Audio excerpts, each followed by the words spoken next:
Мощный ветер, постоянно меняется. Ощущение нормальное, мажу много. На Верочку стрелял. Смог договориться с ветром и зайти на 1200 метров. Цель! Конкурс интересный, но требует практики. Чемпионат Сибири по стрельбе на дальней дистанции состоялся на полигоне Юргенский 19-20 июля. Матч собрал наиболее подготовленных спортсменов из 8 регионов России – Москвы, Московской, Новосибирской, Омской, Иркутской, Томской, Кемеровской областей, Алтайского края. Чемпионат с дистанциями стрельбы от 100 до 1200 метров включал 16 упражнений. Цели – бумажные мишени и металлические гонги. Цель! По звуковому сигналу дважды поразить цель на выбор стрелка.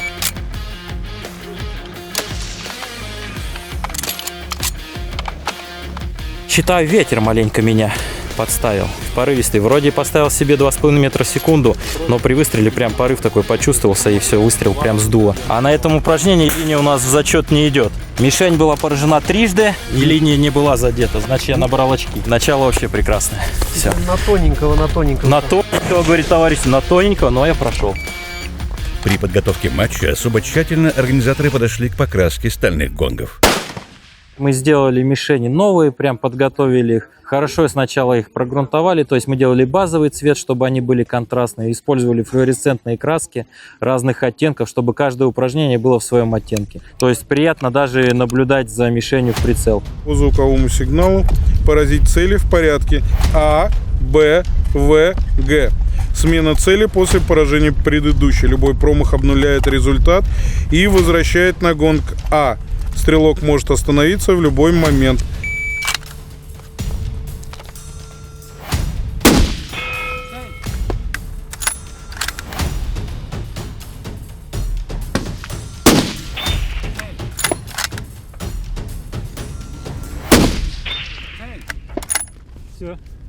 На Верочку стрелял.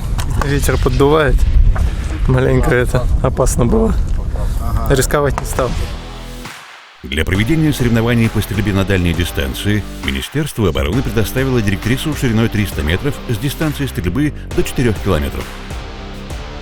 Стрельбу здесь возможно вести в 4 направлениях. Полигон перспективен для развития нового вида спорта.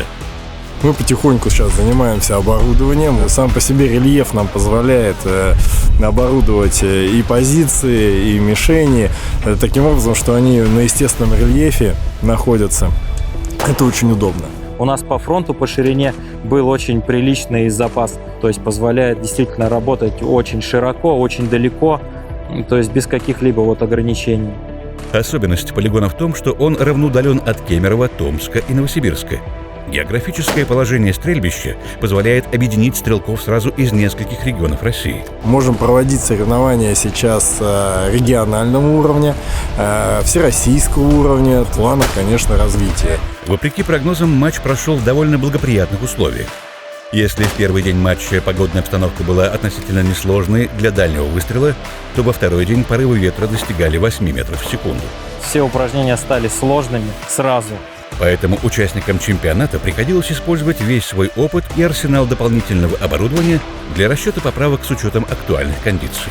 Мощный ветер с 3 часов, 6-7 метров дует порывами, постоянно меняется. Сложная ветровая обстановка показала, сколько нам еще есть просторов для тренировки, для понимания баллистики, для понимания, что такое стрельба.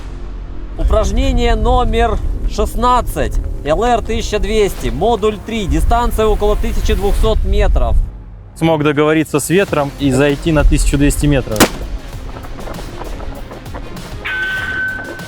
Сложность в том, что 1200 она всегда в воздухе висит, за ней нет земляного вала, чтобы можно было скорректироваться. И то есть стреляешь вот по поправкам. Здесь и удача, и попытки расчета. То есть я вычислил диапазон поправок для 2 ветров, для 4, для 6. Отбросил на ширину гонга, он как раз на дистанции половину МРАДа занимает. И прострелом, получается, на 4-м выстреле я поймал мишень.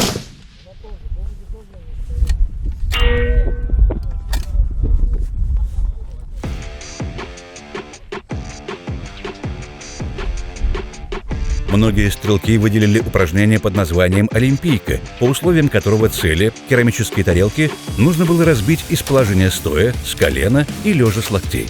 Это довольно сложно вообще в принципе, стоя стрелять на 100 метров там, по маленькой тарелочке. Тут еще и ветер у нас сегодня довольно сильный. Будет шатать стрелка вместе с винтовкой. Удержать это все стабильно на весу, когда ты даже прицел выставляешь на минимальной кратности, смотришь в окуляр, а у тебя там сетка гуляет слева направо. Это, конечно, сложно, но интересно. Ощущения нормальные, мажем много, а так нормально. Стреляем хорошо, попадаем редко. Но сложность заключается в самом себе. Ты пытаешься поймать, скажем так, кондицию для выстрела, чтобы стабилизироваться. Плюс при этом тебя еще попутный ветер какой-то боковой начинает качать. Конкурс интересный, но требует практики.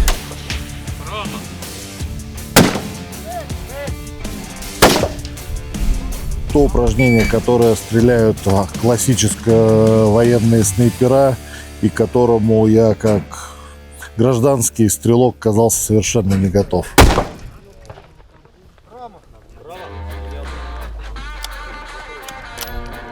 Золото чемпионата Сибири уехало в Москву с победителем соревнования Святославом Березиным. А вот серебро и бронза остались в Кемеровской области с призерами Михаилом Севастьяновым и Александром Карачеевым. Здесь реально интересно. То есть интересно, здесь другая обстановка, мишенная обстановка, здесь другой немного климат. 4 часа лета от Москвы, здесь другие поправки, то есть не те привычные поправки, с которыми работаем в Москве. Уникальный опыт, это очень важно, чтобы менять домашний полигон, менять на какой-то полигон в регионе, тем более такой оборудованный. С собой, как всегда, остаешься немножко недоволен. Всегда остается понимание, что можно было бы сделать лучше, где не допустить ошибку. Ну, это всегда путь для того, чтобы шагнуть вперед. Это вторые соревнования на полигоне Юргенский. Впервые матч по стрельбе на дальней дистанции в Кемеровской области прошел в октябре прошлого года.